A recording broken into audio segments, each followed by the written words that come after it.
मित्र हो, गेल्या तासाला आपण प्राकृतिक भूगोलाच्या असणाऱ्या अभ्यास पद्धती कोणत्या आहेत, भूगोलाचं असणारं स्वरूप आणि भूगोलाची असणारी व्याप्ती कशी आहे इत्यादी विषयी आपण अभ्यास केलेला होता. आज जो आपण अभ्यास करणार आहोत त्यामध्ये प्रामुख्यानं प्राकृतिक भूगोलाच्या असणाऱ्या वैज्ञानिक शाखा कोणत्या आणि प्रत्येक शाखेमध्ये काय अभ्यास केला जातो हा अभ्यास आपण करणार आहोत. गेल्या तासाला मी तुम्हाला सांगितलेलं होतं की प्रामुख्यानं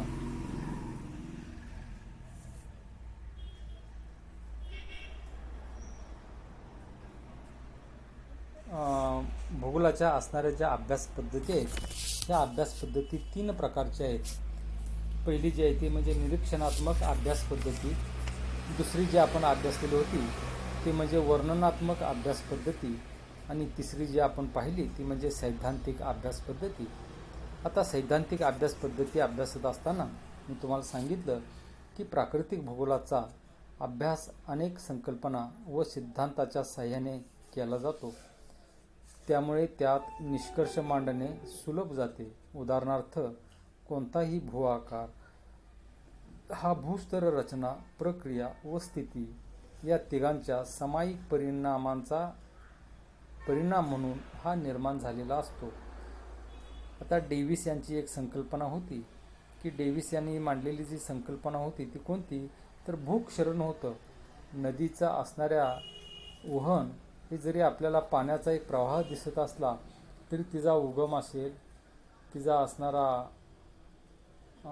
संगम आणि समुद्राला जाऊन होणारं तिचं मिलन, या टप्प्यामध्ये नदीचं असणारं वेगवेगळं रूप आपल्याला पाहावयास मिळतं. आणि हे रूप जरी आपल्याला एक नदी प्रवाह म्हणून जरी दिसत असलं तरीसुद्धा त्या ठिकाणी न दिसणारं एक भूक्षरण सुरू असतं. म्हणून जमिनीची झीज होत होत वेगवेगळ्या प्रकारचे भूआकार ही नदी तयार करत असते. आणि या संदर्भात असणारा जो सिद्धांत आहे हा सिद्धांत प्रामुख्यानं W.M. डेव्हिस या शास्त्रज्ञांनी मांडलेला होता. आणि म्हणून अशा प्रकारचा एक सैद्धांतिक अभ्यास हा प्राकृतिक भूगोलामध्ये केला जातो. आता प्राकृतिक भूगोलाच्या असणाऱ्या काही वैज्ञानिक शाखा आहेत. या वैज्ञानिक शाखांचा अभ्यास करत असताना कोणत्या आहेत वैज्ञानिक शाखा, तर उदाहरणार्थ पहा, खगोलशास्त्र, भूरूपशास्त्र, त्यानंतर सागरशास्त्र, मृदाशास्त्र, हवामानशास्त्र, त्यानंतर जीवशास्त्रीय भूगोल आणि पर्यावरणीय भूगोल ह्या असणाऱ्या भूगोलाच्या नैसर्गिक किंवा प्राकृतिक भूगोलाच्या असणाऱ्या शाखा म्हणून ओळखल्या जातात. मी पाठीमाग तुम्हाला सांगितलेलं होतं काय की भूगोलाच्या प्रामुख्यानं मेन 2 विभाग पडतात. एक म्हणजे प्राकृतिक भूगोल आणि दुसरा मानवी भूगोल. प्राकृतिक भूगोल ही वैज्ञानिक शाखा आहे आणि मानवी भूगोल ही सामाजिक शाखा आहे. आणि म्हणून वैज्ञानिक शाखेमध्ये येणारे जे घटक आहेत ते सगळे नैसर्गिक घटक आपल्याला पाहावेच लागतात किंवा अभ्यासावे लागतात. म्हणून प्राकृतिक भूगोलाची वैज्ञानिक शाखा म्हणून कोणकोणती आहेत, तर 1 नंबरला खगोलशास्त्र. यामध्ये सूर्यमाला, तिची उत्पत्ती, ग्रह, उपग्रह, तारे, उल्का, धूमकेतू इत्यादींचा अभ्यास केला जातो. ग्रहताऱ्यांचे असणारे अंतर, त्यांचे आकार, पृथ्वीची असणारी गती, तिचे असणारे अक्षांश रेखांश, वस्तुमान यांची माहिती किंवा अभ्यास हा खगोलशास्त्रामध्ये केला जातो. भूरूपशास्त्रामध्ये कशाचा अभ्यास केला जातो, तर भूरूपशास्त्राला भूरचनाशास्त्र असे म्हणतात. पृथ्वीच्या कवचाची निर्मिती कशी झाली असेल, पृथ्वीचे अंतरंग कसे असतील, पृथ्वीवरती खंड, महासागर यांची निर्मिती कशी झाली असेल, पर्वत, पठारे, मैदाने, सागर किनारे, बाह्यशक्तींचे कारक उदाहरणार्थ ऊन, वारा, पाऊस आणि भूमिगत पाणी इत्यादी, त्यामुळे निर्माण होणारी वेगवेगळी भू आकार यांचा अभ्यास हा प्रामुख्यानं भूरूपशास्त्रामध्ये केला जातो. प्राकृतिक भूगोलाची दुसरी जी शाखा आहे तिला सागरशास्त्र म्हणून ओळखलं जातं. सागरशास्त्रामध्ये प्रामुख्यानं समुद्र, महासागर आणि एकूणच पृथ्वीच्या भूपृष्ठावरती असणारा जो 71% जलाशयाचा भाग आहे या जलाशयाचा अभ्यास हा प्रामुख्यानं सागरशास्त्रामध्ये केला जातो. सागराची असणारी रचना, तिच्या असणाऱ्या तळाची रचना, सागर तळावरती असणारं गाळाचं संचयन, सागर जलांची असणारी क्षारता, सागरातील पाण्याची असणारी घनता, सागर जलाचे तापमान, सागर तळावरील वेगवेगळ्या प्रकारच्या वनस्पती असतील, जलचर प्राणी असतील, सागर जलाच्या असणाऱ्या होणाऱ्या हालचाली, उदाहरणार्थ भरती, ओहोटी, त्याचबरोबर समुद्रामध्ये असणाऱ्या जे प्रवाह आहेत, उष्ण प्रवाह आणि थंड प्रवाह इत्यादींचा अभ्यास हा प्रामुख्यानं सागरशास्त्रामध्ये किंवा ओशनोग्राफीमध्ये केला जातो. प्राकृतिक भूगोलामध्ये असणारी प्राकृतिक भूगोलाची तिसरी जी महत्त्वाची शाखा आहे त्याला मृदाशास्त्र असं म्हटलं जातं किंवा सॉईल जिओग्राफी असंही म्हणतात. भूपृष्ठावरती वेगवेगळ्या प्रकारच्या मृदा आढळतात. या जमिनीचे मातीचे गुणधर्म, मातीचा रंग, मृदेचे वर्गीकरण, त्याचबरोबर मृदेचं वितरण, मृदेची सुपीकता, मातीची निर्मिती, तिचा असणारा उपयोग आणि मातीला लागलेले विकार म्हणजेच धूप, मृदेची धूप, त्यानंतर सलाईन सॉईल म्हणतो आपण. सलाईन सॉईल म्हणजे मातीला मीठ फुटणं असं ज्याला आपण म्हणतो.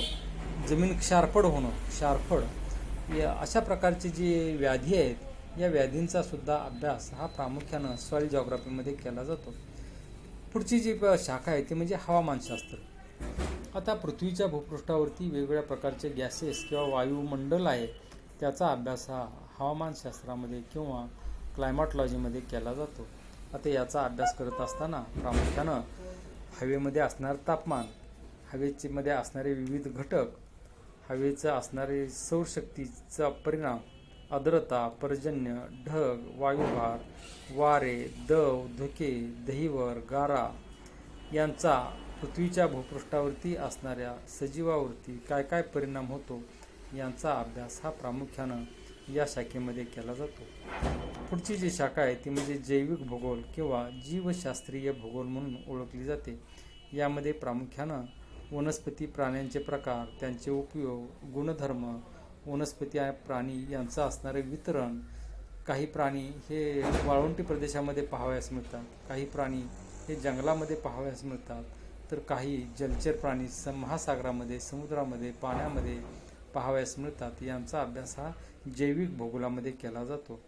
आता जलशास्त्र या शास्त्राचा अभ्यास प्रामुख्यानं भूपृष्ठावर पावसाच्या रूपाने मिळणाऱ्या पाण्याचा, पर्जन्य प्राण्याचा, ओढे, नद्या, तळी, सरोवरे, धरणे यांच्यातील जलप्रमाणांचा, जमिनीत मुरलेल्या पाण्याचा, खडक स्तरात सामावलेल्या पाण्याचा अभ्यास यामध्ये केला जातो.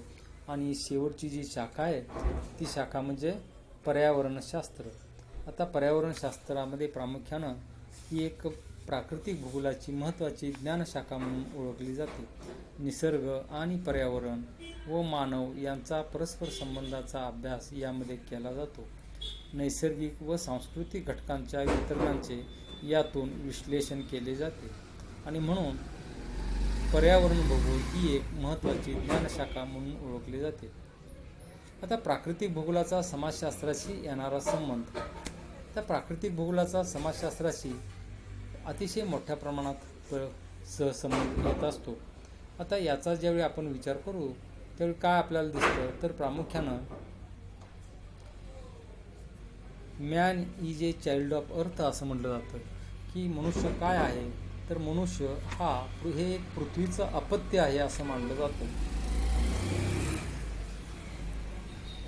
आणि म्हणून आता ज्या आपण प्राकृतिक भूगोलाच्या शाखा अभ्यासल्या तशाच मानवी भूगोलाच्या सुद्धा काही शाखा आहेत आणि त्यांचा परस्पर संबंध हा एकमेकाशी येत असतो. उदाहरणार्थ पहा की मानवाने तयार केलेल्या ज्या शाखा आहेत किंवा ज्या गोष्टी तयार होत असताना मानवाचा हस्तक्षेप होतो त्याला प्रामुख्यानं काय म्हणतात तर मानवी भूगोलाच्या शाखा असं म्हटलं जातं. त्यामध्ये पहा ऐतिहासिक भूगोल, यावरती पृथ्वीवरती घडणाऱ्या क्रमबद्ध घटनांचा अभ्यास केला जातो. त्यानंतर राजकीय भूगोल, यामध्ये मानवी भूगोलाच्या या ज्ञानशाखेत राजकारणावर प्रत्येक देशाच्या नैसर्गिक परिस्थितीचा प्रभाव पडतो. देशाच्या उपलब्ध नैसर्गिक साधनसंपत्तीवर देशाची प्रगती ही अवलंबून असते. या आणि अशा गोष्टींचा अभ्यास हा राजकीय भूगोलामध्ये केला जातो. त्याचबरोबर सामाजिक भूगोल, आर्थिक भूगोल अशा प्रकारे या मानवी भूगोलांच्या शाखाशी प्राकृतिक भूगोलाचा सहसंबंध हा येत असतो. आता शेवटचा जो या युनिटमधला आपला भाग आहे तो म्हणजे प्राकृतिक भूगोलाचे असणारे महत्त्व. आता प्राकृतिक भूगोलाचं महत्त्व अभ्यासत असताना हा पॉईंट झाल्यानंतर हे आपलं पहिलं युनिट हे पूर्ण होते. प्राकृतिक भूगोलाचं महत्त्व अभ्यासत असताना प्राकृतिक भूगोलाला अनन्यसाधारण महत्त्व आहे असं आपल्याला म्हणावं लागतं. यामध्ये प्रामुख्यानं भूगोलाच्या अभ्यासाचा मूळ उगम प्राकृतिक भूगोलाच्या घटकांच्या वर्णनातून झालेला होता. पाठीमाग मी सांगितलेलं आहे की सर्वसाधारणपणे पर्वत, पठारे, मैदाने, टेकड्या, डोंगरांची कडे, दऱ्या, सागरतळ यांची निर्मिती कशी झाली असेल, त्यांच्या रचनामध्ये कोणती वैशिष्ट्ये आहेत व त्यांची उपयुक्तता काय आहे हे प्राकृतिक भूगोलाच्या अभ्यासातून आपल्याला समजून येते. हवा, पाणी, भूपृष्ठ रचना इत्यादी निसर्गनिर्मित नैसर्गिक घटक प्राकृतिक भूगोलात अभ्यासले जातात. म्हणजेच अनेक प्राकृतिक नैसर्गिक घटकांचा एखाद्या भूप्रदेशावर एकत्रितपणे प्रभाव पडत असतो व त्या घटकामुळे प्रदेशाचे स्वरूप, प्रदेशावरील भूआकारांची रचना ही नेहमीच बदलत जाते.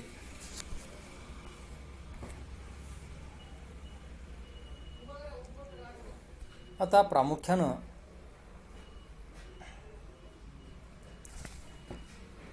निसर्ग हा एक प्रकारचा चित्रकार आहे असं सुद्धा म्हटलं जातं. प्राकृतिक भूगोल हे भूपृष्ठावरील विविध वैशिष्ट्यांच्या, भूआकारांचा व त्यांच्या क्षेत्रीय वितरणांचा अभ्यास करणारे एक महत्त्वाचे शास्त्र आहे असे एम. इटस नावाच्या शास्त्रज्ञाने 1967 मध्ये म्हटलेलं होतं. मानवासह इतर सर्व सजीवांचे जीवन प्राकृतिक घटकावर, नैसर्गिक परिस्थितीवर अवलंबून असते. त्यामुळे प्राकृतिक भूगोलाच्या अभ्यासाला अनन्यसाधारण महत्त्व प्राप्त झालेले आहे. प्राकृतिक भूगोलात भूपृष्ठ रचना, पृथ्वीचे अंतरंग,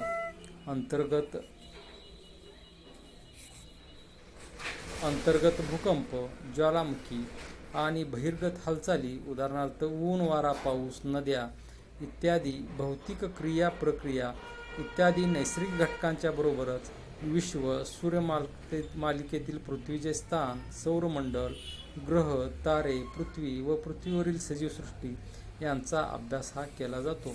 आज प्राकृतिक भूगोल ही एक महत्त्वाची ज्ञानशाखा म्हणून सिद्ध झालेली आहे. शाश्वत विकासाची प्रेरणा निसर्गाचे संरक्षण करू शकेल.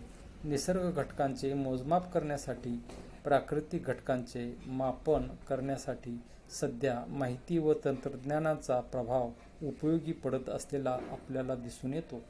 संगणक प्रणालीमध्ये गुगल अर्थ, GOOGLE आणि EARTH गुगल अर्थ या वेबसाईटवर GIS द्वारे खात्रीची माहिती जमा केली जाते.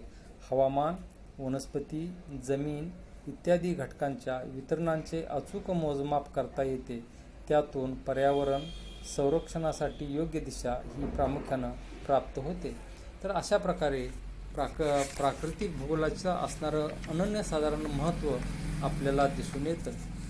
आता या युनिटमध्ये तुम्हाला प्रामुख्यानं ब्रॉड क्वेश्चनमध्ये काय विचारतील तर प्राकृतिक भूगोलाच्या व्याख्या सांगा किंवा प्राकृतिक भूगोलाच्या कोणत्याही 4 ज्ञानशाखांची नावे स्पष्ट करा किंवा प्राकृतिक भूगोलाचे महत्त्व स्पष्ट करा किंवा प्राकृतिक भूगोलाची शाखा म्हणून हवामानशास्त्राचे महत्त्व स्पष्ट करा. तर अशा प्रकारे आणि टिपा जर म्हणाल तर टिपेला प्राकृतिक भूगोलाचे स्वरूप सांगा, प्राकृतिक भूगोलाच्या व्याख्या सांगा, प्राकृतिक भूगोलाचे महत्त्व सांगा, सागरशास्त्र, ऐतिहासिक भूगोल, हवामानशास्त्र अशा प्रकारचे टिपेला तुम्हाला विचारलं जाईल. आणि दीर्घोत्तरीय जो प्रश्न आहे त्यामध्ये प्रामुख्यानं प्राकृतिक भूगोलाच्या व्याख्या व स्वरूप आणि व्याप्ती स्पष्ट करा. आता अलीकडचे जे 2-3-4 तास आपण अभ्यासलेले होते, यामध्ये या प्रश्नाची उत्तरं तुम्हाला ऐकायला पाहायला मिळतील. पहिला प्रश्न कोणता? प्राकृतिक भूगोलाच्या व्याख्या सांगून स्वरूप आणि व्याप्ती स्पष्ट करा. किंवा असा प्रश्न विचारतील, प्राकृतिक भूगोलाच्या वैज्ञानिक शाखांची माहिती सांगा. त्यामध्ये तुम्ही काय सांगायचं? सागरशास्त्र असेल, भूगर्भशास्त्र असेल, भूरूपशास्त्र असेल, मृदाशास्त्र असेल, या शाखांचा असणारं स्पष्टीकरण या प्रश्नाला द्यायचं. कोणत्या? प्राकृतिक भूगोलाच्या वैज्ञानिक शाखांची माहिती लिहा. आणि ती अजून एखादा प्रश्न येईल की तो प्राकृतिक भूगोलाच्या सामाजिक शास्त्राशी येणारा संबंध स्पष्ट करा. हे सांगत असताना सामाजिक शाखा कोणत्या? ऐतिहासिक भूगोल असेल, राजकीय भूगोल, सामाजिक भूगोल आणि आर्थिक भूगोल. तर अशा प्रकारे तुम्हाला प्रश्न परीक्षेमध्ये विचारले जाऊ शकतात. तर अशा प्रकारे या ठिकाणी पहिले युनिट आपलं पूर्ण झालेलं आहे. या युनिटचं मी तुम्हाला व्हिडिओ पाठवतो. तुम्हाला ज्यावेळी वेळ मिळेल त्यावेळी ऐकत चला. काही शंका असतील तर मला फोन करून तुम्ही विचारलं तर चालेल. त्याचबरोबर या व्हिडिओच्या खाली तुम्हाला फीडबॅकचा एक फॉर्म असतो, तो भरून पाठवणं अत्यावश्यक आहे. तरच तुमची प्रेझेंटी लागेल, तरच तुमचे परीक्षेचे फॉर्म भरले जातील. याची दक्षता घ्या. ठीक आहे, थँक्यू. पुढच्या पिरियडला आपण नवीन युनिट चालू करू.